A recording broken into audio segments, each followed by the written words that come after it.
2, which I just came out with a month or two ago, which I worked very hard on, by the way. Basically, I went through just after I wrote book 1, the bebop scale and the links, I thought, as I listened to players and bebop players, they would play a lot of stuff that was more complex and chromatic, and it didn't fit into that book 1 bebop scale mold. So I started a notebook and I started writing out all the stuff that I heard and saw players play.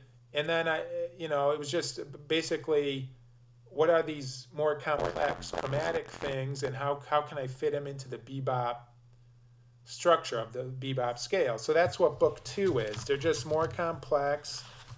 There's more chromatic notes. There's more non-chord notes. There's more links too, but in general they're just a little more interesting. There's some different rhythms and stuff.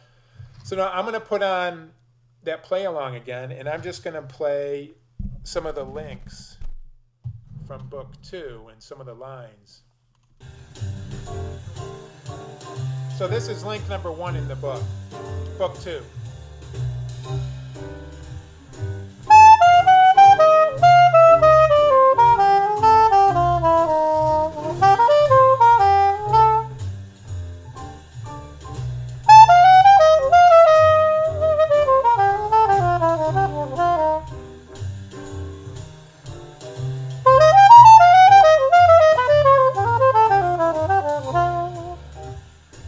Another one.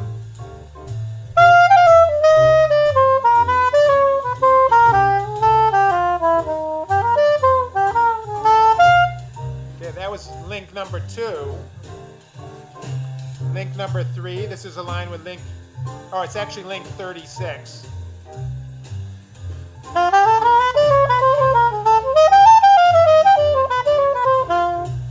Okay, here's link, the 4th link.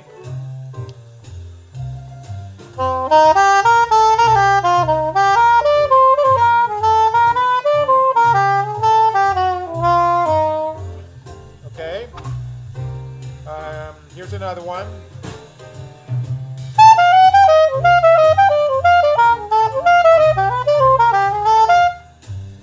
Here's another one.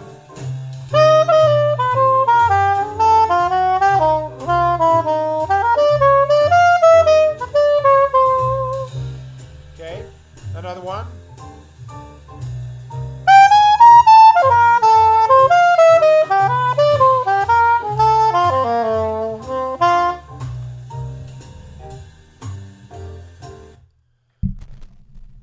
Okay, so that's basically a bunch of the links and a bunch of the lines. Again, I was playing them as eighth notes, and some I was playing as triplets. I was messing around with some of the rhythms. Now, in this book, there's also what I call substitution links or non-chord tone links. So, for example, I'll give you just one example. Sorry. A substitution link. In book 1, if a link started on a D, then when you got to a D, you could play the link. A substitution link is when you get to a D, instead of playing the D, you substitute another note. So the link number 1 in this book, the substitution link, is, which is C sharp, E, E flat, C sharp, D. So whenever you get to a D, you can substitute that link in, starting on C sharp, which sounds like.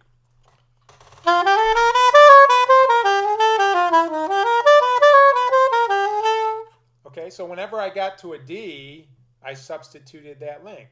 And these are what's really cool because it makes the line more unpredictable, more, like I said, more complex, and just adds a lot of chromatic kind of weaving in and out. And that was just one link. So again, if you add, 3 or 4 or 5 substitution links, it doesn't take a lot before your lines are like cruising and just weaving all over the place. And then there's non-chord tone links. So a lot of those have kind of different rules with them.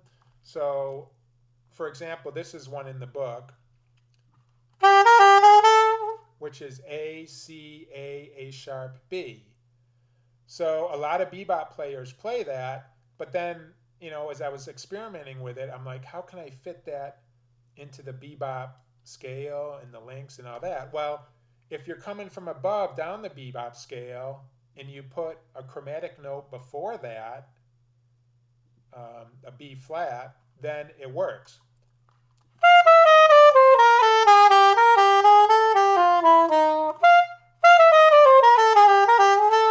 You see how it works? If you don't put that B flat in there, it kind of it's puts the link off by a half a beat. It doesn't sound right. So you got to kind of follow the rules and get used to practicing and implementing these rules. And before you know it, you won't have to think about it.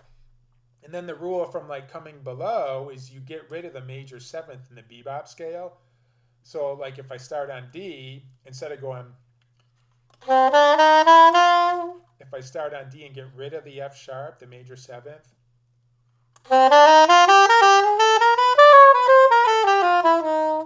okay, then it sounds good.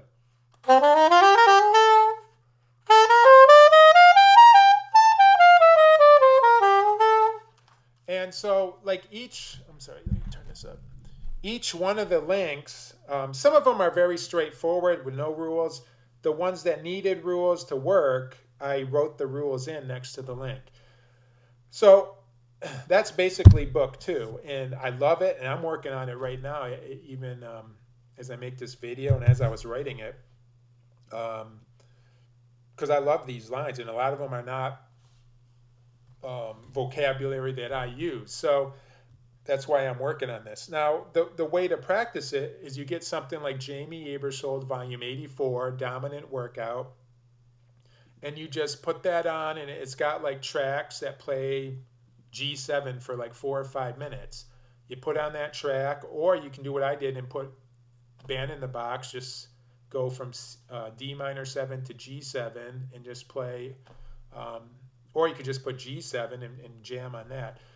But to get these really down, I think a lot of students underestimate the amount of time and repetition it takes. I don't even think we realize with words, you learn a word as a kid. It's not like you learn the word and you're just the master of the word and you're just talking and you're putting that word all over the place. I think it takes a lot of using it. You're not sure at first. You're like a three-year-old kid and you learn the word horse. It's like you might say it wrong a few times. You might forget what it means and call a cat a horse, or you might put it in the wrong place in the sentence and it's awkward, but you use it. You're growing, you're learning, and then soon you're using it correctly and you're not even thinking about it because you've done it so much.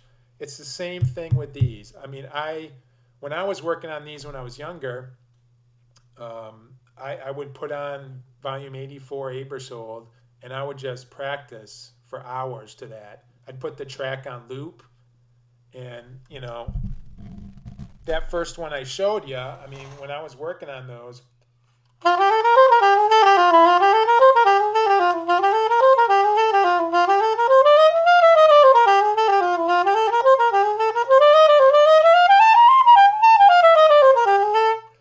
that was all one link. The first one, D, C, A sharp, B. And that was just over and over and over again. And once I could do that, imagine that track going on, then I would speed it up like I talked about. That was 16th notes, 1, 2, 3, 4, 1, 2, 3, 4, 1, 2. I would do like sixes. That's 16th notes.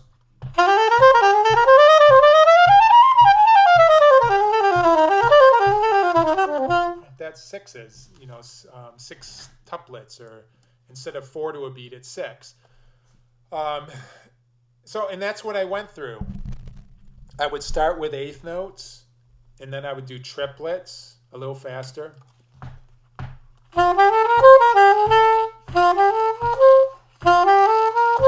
I'm sorry, let me do eighth notes.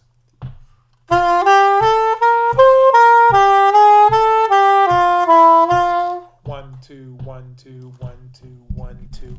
And I would do 1, 2, 3, 1, 2, 3, 1, 2, 3. Then I would do 16ths. 1, 2, 3, 4, 1, 2. Then I would do sixes.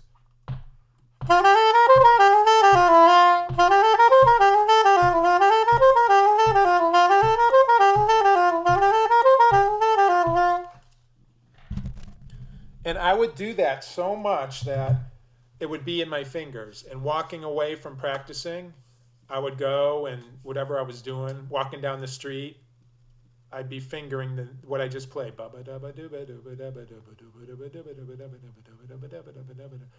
And I think that's huge. I say that a lot because even away from my sax, I was practicing these things. I was practicing the vocabulary. You know, it would be like a little kid practicing saying horse, even though there was no one around him, you know, or even maybe thinking about saying horse, or oh, that's a horse. And, you know, to me, it's a similar thing. It's like I'm practicing the vocabulary. So I'm very excited about book 1.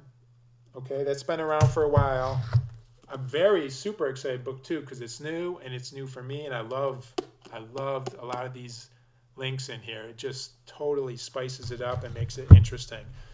Okay, I hope this lesson helps. In the when you get book 2, there's a video that's sort of like this. It's sort of like an introductory. It's going to be different because it's a different video. But I thought I'd put this out there, and hopefully the 2 of them will benefit you, and you know what to do with the Bebop scale and the links, and you get the book. So I hope y'all like it. All right, thanks a lot. I'll talk to you later. Bye.